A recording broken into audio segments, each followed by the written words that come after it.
Penasehat SMKS Pusat Keunggulan Nusantara, Bapak Insinyur Haji Raden Ganjar Mulyono, Sarjana Sosial beserta Ibu, Bapak Ibu pendidik, tenaga pendidikan, Ibu Widini Avanti SPD, MPD, calon guru penggerak Angkatan 10 yang semoga dapat menjadi inspirasi, motivasi kita semua membawa sekolah kita tercinta ini menjadi SMK swasta terbaik di Kabupaten Bekasi. Amin. Assalamualaikum warahmatullahi wabarakatuh. Alhamdulillah, wassalatu wassalamu ala rasulillah. Segala puji dan puja kehadirat Allah Subhanahu wa Ta'ala. Juga sholawat dan taslim kepada Nabi besar Muhammad sallallahu ala alihi washabbihi wasallam. Saya Gumilang Agung Laksono, Kepala dari SMKS Pusat Keunggulan Nusantara. Mohon maaf karena sesuatu hal, karena kegiatan yang bersamaan. Sambutan saya pada pagi hari ini saya sampaikan melalui daring yang saya buat semalam sebelumnya. Merubah kebiasaan memang tidak mudah dan tidak selalu cepat, tapi dengan kesabaran dan usaha yang keras, hampir semua kebiasaan itu bisa dibentuk ulang. Demikian pendahuluan pembuka sambutan pagi ini yang saya kutip dari buku The Power of Habit karya Charles Duhigg 2012. Charles Duhigg dalam bukunya bercerita banyak bagaimana kebiasaan itu tercipta, bagaimana cara mengubahnya dan dampaknya pada kehidupan yang kita jalani. Jadi buku ini dibuat ketika Charles merasa dirinya gagal menahan diri untuk tidak makan cookies yang dijual di kantin di kantornya. Walaupun dia merupakan jurnalis yang sukses peraih Pulitzer Prize, yaitu penghargaan yang dianggap tertinggi dalam bidang jurnalisme cetak di Amerika Serikat, tapi ternyata Charles kalah dengan godaan cookies. Hal ini membuat dia penasaran bagaimana sih cara kebiasaan itu bekerja. Poin pertama dari buku ini bercerita tentang riset dari MIT, Massachusetts Institute of Technology, yang menjelaskan bahwa lingkaran kebiasaan itu dibagi menjadi 3. Yang pertama itu adalah isyarat, kedua adalah rutinitas, yang ketiga adalah hadiah. Kebiasaan tidak akan muncul apabila tidak dimiliki oleh isyarat, baik itu kebiasaan baik maupun itu kebiasaan buruk. Pola pikir ini yang cukup berbeda dari yang selama ini kita kenal. Biasanya kita fokus untuk membangun rutinitas, padahal cara kerja otak tidak seperti itu. Otak akan merespon paling besar ketika ada isyarat dan hadiah. Contoh, apabila kita mau mulai rutin lari pagi, isyarat yang pertama adalah menaruh sepatu di dekat tempat tidur kita. Kita bisa coba untuk seperti itu, jadi kita bisa melihat sepatu itu saat bangun pagi. Dan rutinitasnya sendiri adalah lari pagi atau jalan pagi, yang lalu hadiahnya adalah sepotong coklat jika kamu pulang selesai dari lari pagi. Setelah kebiasaan diulang berkali-kali, maka rutinitasnya akan otomatis terbentuk. Otak kita akan melihat sepatu, yang lalu ketika melihat sepatu yang terpikir itu adalah coklat. Dan hal ini akan mempermudah kita untuk mulai berolahraga. Kedua, kebiasaan lama itu tidak dapat hilang, maka itu kita harus ganti dengan kebiasaan baru yang positif. Charles memberikan contoh di sini di mana perokok berat yang ingin berhenti merokok menggantinya dengan makan permen atau cemilan. Walaupun perokok itu mulai berhenti merokok, tapi muncul masalah baru, yaitu berat badannya yang bertambah. Hal ini membuat dirinya stres dan kembali lagi ke kebiasaannya yang lama, yaitu merokok. Jadi ketika kita memilih kebiasaan baru, pastikan kebiasaan baru itu adalah hal yang positif sehingga itu bisa bertahan lama. Yang ketiga adalah fokus pada kebiasaan kunci. Ada tipe kebiasaan yang ternyata merupakan kebiasaan yang berhubungan dengan kebiasaan yang lain. Jadi apabila kita telah rutin melakukan kebiasaan itu, maka akan berdampak pada kebiasaan yang lain.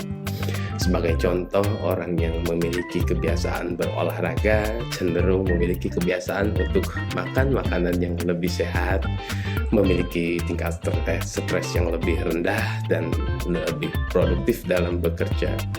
Jadi ketika kita fokus berolahraga, kebiasaan positif lainnya akan jadi lebih mudah dibentuk. Begitupun dengan warga sekolah di sekolah yang bisa mulai menerapkan budaya positif dengan menerapkan budaya kerja Jepang yang biasa disebut dengan Horenso, yang merupakan singkatan dari Hokoku yaitu melaporkan, Renraku yaitu menginformasikan, dan terakhir adalah Sodan yaitu konsultasi.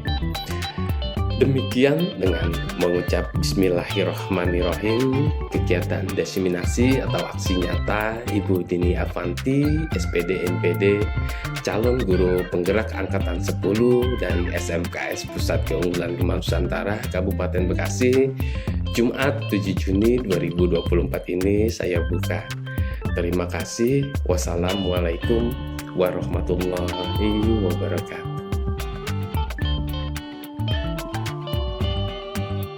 Assalamualaikum warahmatullahi wabarakatuh. Waalaikumsalam warahmatullahi wabarakatuh. Yang terhormat Bapak Kepala Sekolah SMP Gemah Nusantara yang berkenan hadir, Ibu dan Bapak Guru yang sudah menyempatkan hadir pada hari ini, terima kasih. Saya hari ini akan menyampaikan tentang diseminasi aksi nyata budaya positif dari maupun terbuka. Pertama, saya menyampaikan puji dan syukur kepada hadirat Allah Subhanahu wa Ta'ala. Pada hari ini saya bisa melaksanakan kegiatan dengan Bapak Ibu di pagi acara ini. Salawat salam Allah kita panjatkan junjungan Nabi besar Muhammad SAW. Semoga kita mendapatkan syafaat di yaumul qiyamah. Amin. Hari ini saya akan mendiseminasi budaya positif, menyebarkan pengalaman penerapan budaya positif di SMKS Pusat Keunggulan Gemah Nusantara.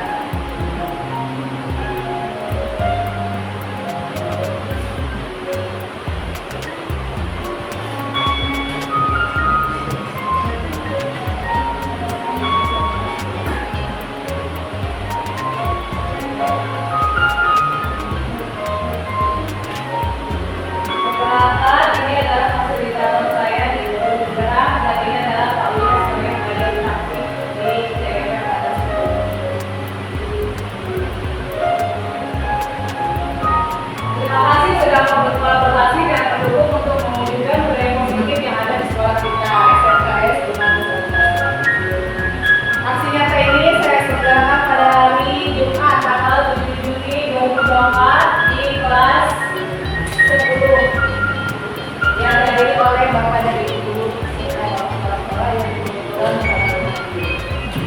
hasilnya menentukan pemahaman kepada warga sekolah mengenai budaya positif, keyakinan kelas, dan sertifikat SDGs. Ada 7 pembahasan yang akan saya jelaskan. 1. Perubahan paradigma belajar. 2. Disiplin positif. 3. Kebutuhan dasar manusia. 4. Motivasi perilaku manusia. 5. Posisi kontrol. 6. Keyakinan kelas, dan 7. sertifikat restitusi. Kita mulai dari yang pertama. Pembelajaran dengan menggunakan paradigma baru adalah yang dirancang berdasarkan prinsip pembelajaran secara diferensiasi atau pembelajaran yang mengutamakan kepentingan murid. Ya, kita harus bisa menggunakan metode yang sesuai dengan kebutuhan murid, sehingga setiap murid belajar sesuai dengan kebutuhan menunjukkan profil pelajar Pancasila. Disiplin positif. Dalam budaya kita, konsep disiplin sering diartikan sebagai tindakan yang dilakukan seseorang terhadap orang lain dengan mencapai ketaatan. Seringkali kita mengaitkan disiplin itu dengan ketidaknyamanan. Disiplin pada anak menyebabkan anak merasa tidak nyaman. Padahal adalah menentukan kedisiplinan itu dimulai dari dirinya sendiri. Sebagai pendidik, tujuan utama kita adalah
Yang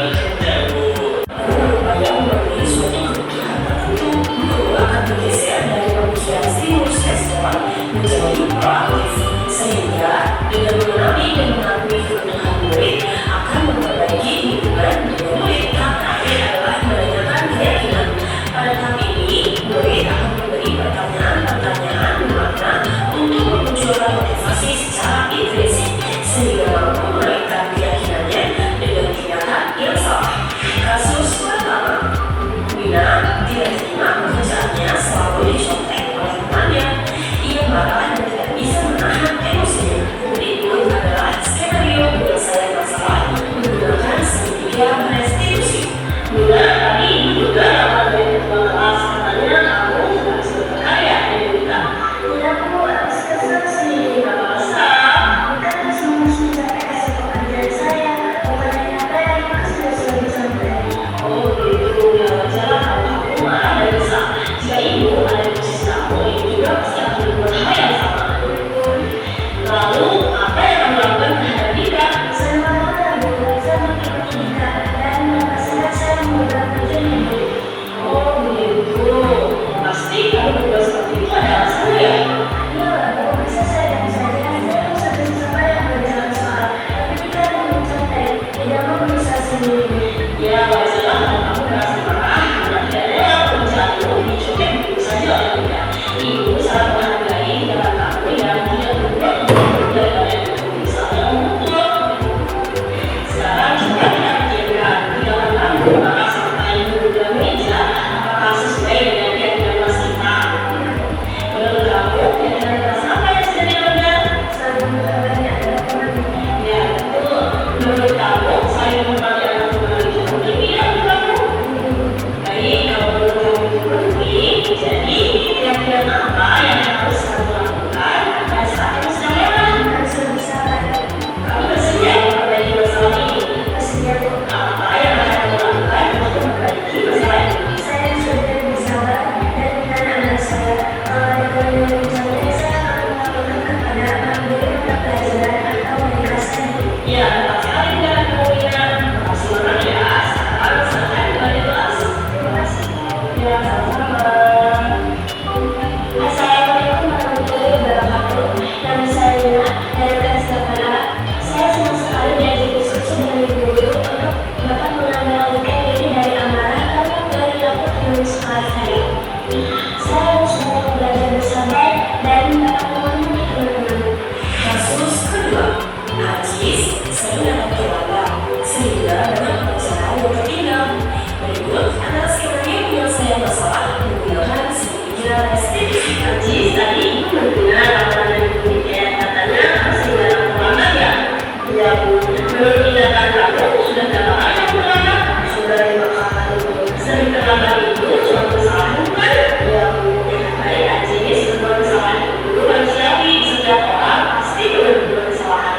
Yang terpenting kita bisa belajar dari kesalahan tersebut dan berusaha untuk memperbaikinya. Setuju? Setuju. Ajis, kita cari solusi bersama ya? Ya Bu. Ajis sedang terlambat pasti punya alasannya. Kenapa sih Ajis sedang terlambat? Karena saya sering berkata untuk berusaha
belum ya.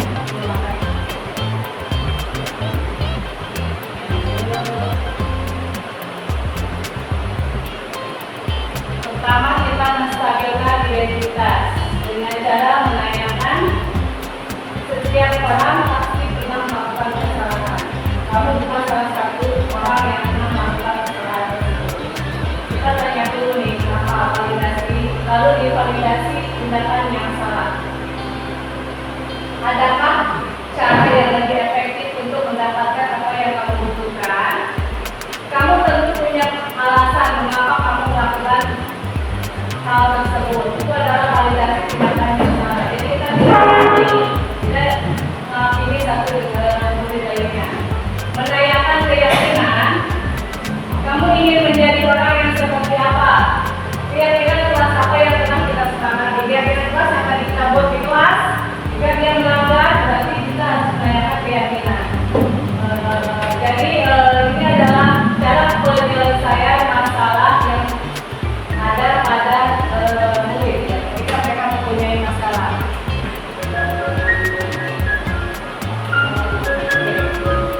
Ada lagi.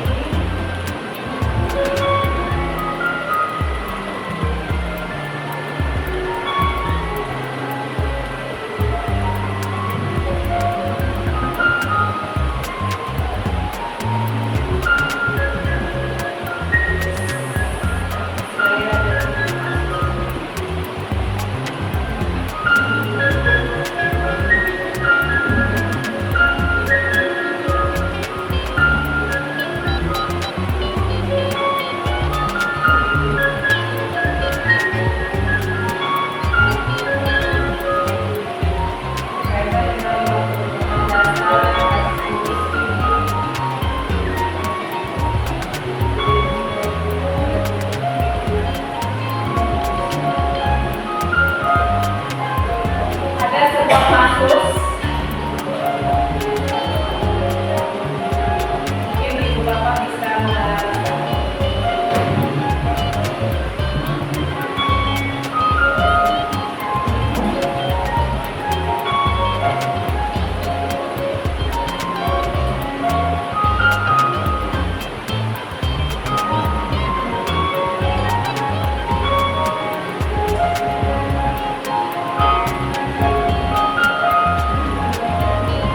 Ibu Dani sedang menjelaskan pelajaran bahasa Inggris di Bapak. Fajar malah tidur-tiduran sama Adu dan pada pelajaran. Lalu si Ibu Dani menegur, Fajar coba kamu jawab pertanyaan yang mudah. Maju ke depan dan kerjakan di papan tulis. Fajar pun tampak merasa-merasa. Maju ke depan dan sesampainya di depan papan tulis pun Fajar hanya diam terpaku sambil memegang buku bahasa Inggrisnya dan memainkan tiga ucapan. Ayo Fajar, makanya jangan tidur-tiduran. Lain kali perhatikan. Sudah sana duduk, kembali kira-kira siapa yang bisa. Fajar pun kembali duduk di bangkunya. Hal seperti ini sudah seringkali terjadi sama Fajar. Tidak memperhatikan, adu-adu dan nilai-nilainya pun tidak terlalu baik untuk pelajaran bahasa Inggris. Pada saat itu diburu oleh Ibu Dani, Fajar hanya menjawab, tidak tahu Bu. Ibu Dani pun menjawab begini, gimana sih kamu belajar? Kamu tidak kasihan sama itu ya? Ibu sudah capek mengajarkan kamu. Tidak kasihan sama ibu dan Fajar pun mengambil bisu. Dan contoh kasus tiga ini, kebutuhan dasar apa yang diperlukan oleh si Dani? Coba saya kira ibu bisa menelaah nggak ya, nanti saya jelaskan tadi. Ada 5 kebutuhan dasar yaitu tentang hidup, kasih sayang, pengelolaan, penguasaan. Nah dari sini dia membutuhkan kebutuhan hidup seperti apa? Dari sikap si Dani yang seperti ini di kelas.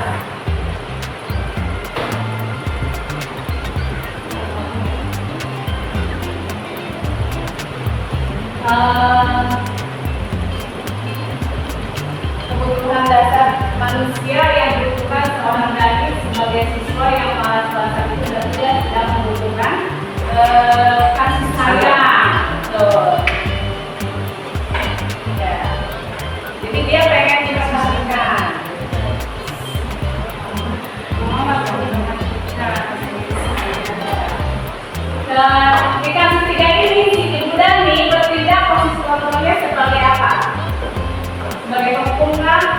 Memberi rasa bersalah, teman,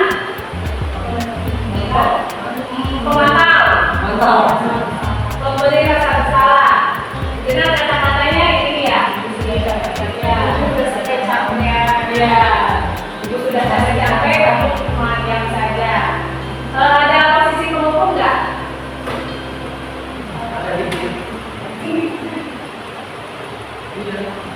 Ada ya. Penghukum, ayo saja, makanya jangan duluan itu adalah penghukum dan membuat rasa bersalah. Gimana sih kamu belajar? Adalah merupakan kata-kata sebagai penghukum dan memberi rasa bersalah. Kebutuhannya adalah kebebasan, karena Fajar juga ingin kebutuhan kemandiriannya, otonomi, memiliki pilihan dan mampu mengendalikan arah hidup. Juga kebutuhan rasa kasih sayang yang ingin dimiliki karena tidak merasa diperhatikan, mungkin dari dalam dirinya, di keluarganya. Kesenangan juga ada karena di sini Fajar membutuhkan menjadi kesenangan bermain dan tertawa. Anak-anak dengan kebutuhan dasar kesenangan ini biasanya ingin menikmati apa yang dia lakukan. Kasih sayang dan rasa yang diterima.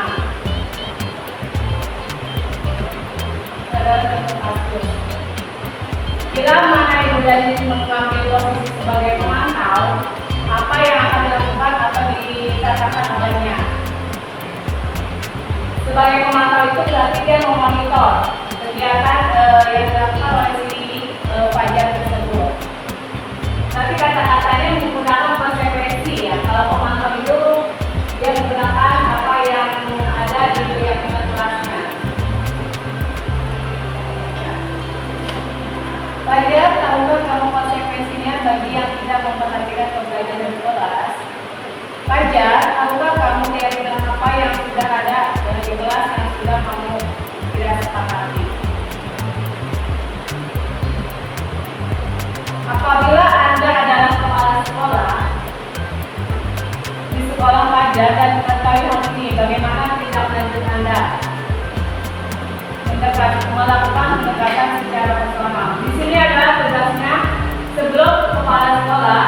Tindakan Fajar ini biasanya dilaporkan oleh guru mapel kepada wali kelas, dilanjut kepada guru BP, lalu kalau masih seperti itu baru masuk ke ranah kepala sekolah. Ini Ibu Dadi dan Fajar melakukan diskusi bersama, berbagi informasi atas masalah yang terjadi dengan menggunakan segitiga restitusi yang tadi. Kenapa si Fajar bisa seperti ini? Banyak hal yang kita gali dari informasi kepada anak tersebut. Bisa saja dia melakukan sekolah karena memang dia mau menjaga orang tuanya, tidak selalu hal negatif yang kita dapatkan. Jadi kita tidak bisa menyalahkan satu sisi. Itu adalah gunanya menggunakan segitiga restitusi. Banyak hal yang dapat kita gali dari kasus-kasus yang terjadi pada anak-anak kita. Oke, saya akan membuat referensi lagi seperti minggu lain. Karena keluarga dan musibah tidak ada 12 ya, saya sendiri. Saya adalah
boleh memakai makeup.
belajar nilai yang positif.